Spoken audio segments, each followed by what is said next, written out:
Saat ini yang akan kita bahas atau yang akan kita pelajari adalah tentang materi radiasi benda hitam. Mungkin beberapa orang atau beberapa dari kita sudah sering mendengar apa itu radiasi benda hitam.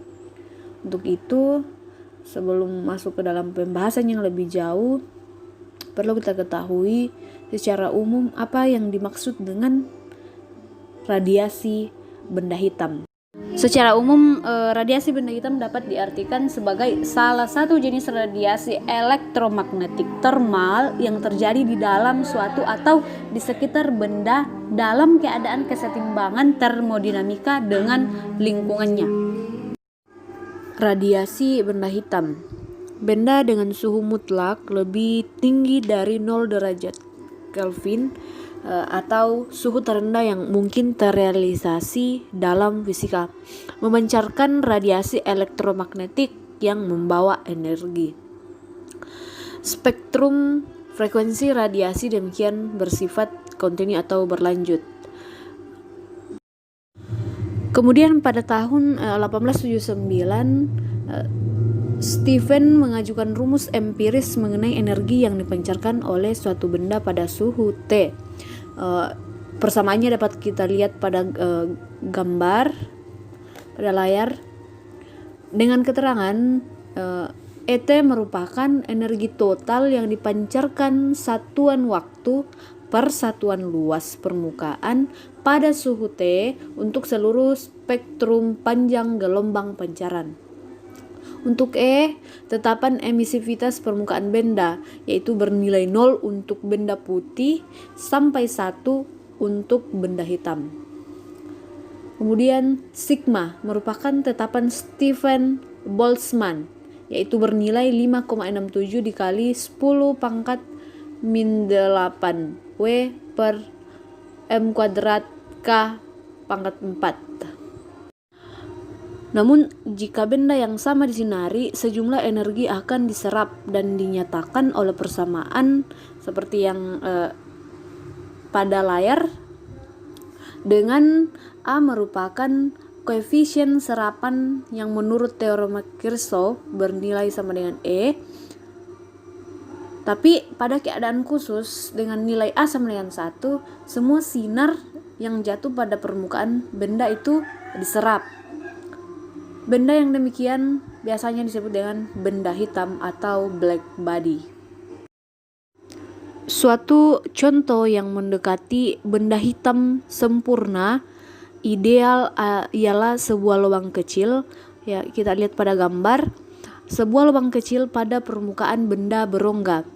Cahaya yang mengenai lubang akan masuk ke dalam rongga dan dipantulkan berulang-ulang oleh dinding rongga dengan intensitas semakin berkurang setiap kali dipantulkan sehingga akhirnya mencapai 0. Artinya di sini setiap kali dibenturkan intensitasnya akan berkurang sehingga nantinya akan mencapai 0.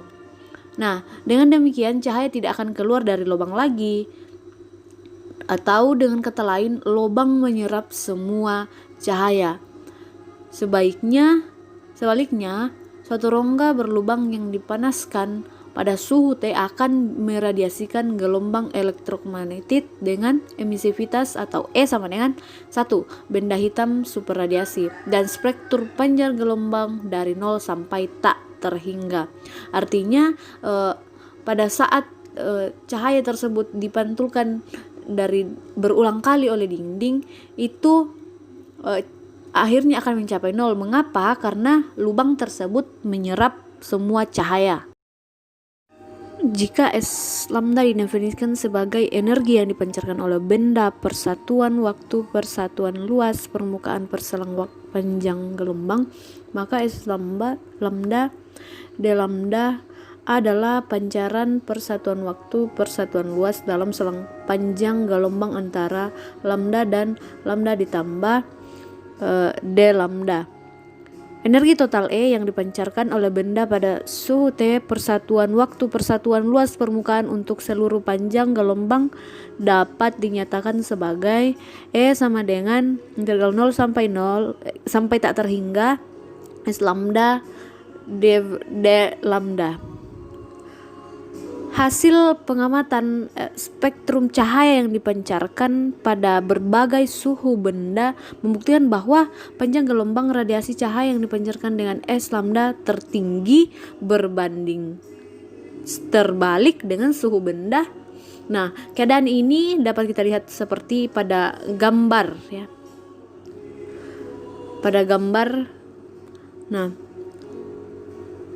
ketergantungan spektrum pada suhu tersebut menunjukkan bahwa proses pancaran energi merupakan proses radiasi termal. Pada tahun 1893, Wien memformulasikan hasil pengamatan di atas ke dalam bentuk itu S lambda sama dengan F dikali lambda T per lambda pangkat 3 dengan ketentuan F dikali D lambda T adalah fungsi yang bergantung pada lambda T. Adapun hasil pengamatan yang pada gambar yang di atas nanti akan dicoba dijelaskan secara teori oleh Rayleigh dan Jens untuk daerah panjang gelombang tinggi dan kemudian oleh Planck untuk seluruh daerah panjang gelombang. Selanjutnya adalah skema gelombang stasioner dalam kubus berusuk. Gambar skemanya itu terlihat pada gambar pada layar. Nah, skema tersebut menunjukkan suatu gelombang yang stasioner dalam sistem koordinat Cartesian X, Y, Z segitiga berarsir adalah muka gelombang yang tegak lurus pada arah perambatan gelombang penyusun. Jarak antar muka gelombang dengan beda fase pi atau antara dua simpul berdekatan misalnya adalah lambda per 2. Jarak antar simpul ke arah yang sejajar dengan sumbu koordinat X, Y, Z berturut-turut adalah lambda per 2 sama dengan lambda per 2 cos alpha, lambda Y per 2 sama dengan lambda per 2 cos beta, lambda Z per 2 sama dengan lambda per 2 cos lambda Z per 2 sama dengan lambda per 2 cos nabla. Persamaan gelombang stasioner yang bergantung pada ketiga parameter dalam persamaan di atas adalah E X Y Z T sama dengan A sin 2 pi X per DE lambda X sin 2 pi Y per lambda Y dikali sin 2 pi Z per lambda Z sin 2 pi VT. Untuk setiap pilihan lambda X, lambda Y, lambda Z tertentu akan memberikan ragam getar tertentu pada gelombang stasioner. Dinding kubus merupakan simpul gelombang sehingga berlaku bahwa rusuk kubus A merupakan kelipatan bulat setelah setengah proyeksi panjang gelombang ke arah rusuk tersebut, yaitu A sama dengan lambda X per 2 NX, di mana NX sama dengan 1, 2, 3. Kedua, lambda A sama dengan lambda Y per 2 NY, di mana NY 1, 2, dan 3. Yang ketiga, lambda A sama dengan lambda Z per 2 NZ, di mana NZ sama dengan 1, 2, 3.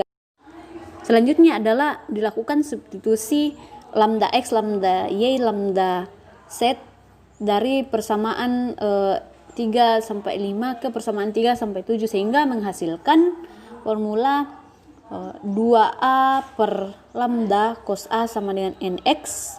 Persamaan kedua 2A per lambda cos beta sama dengan NY dan 2A per lambda cos nabla sama dengan NZ.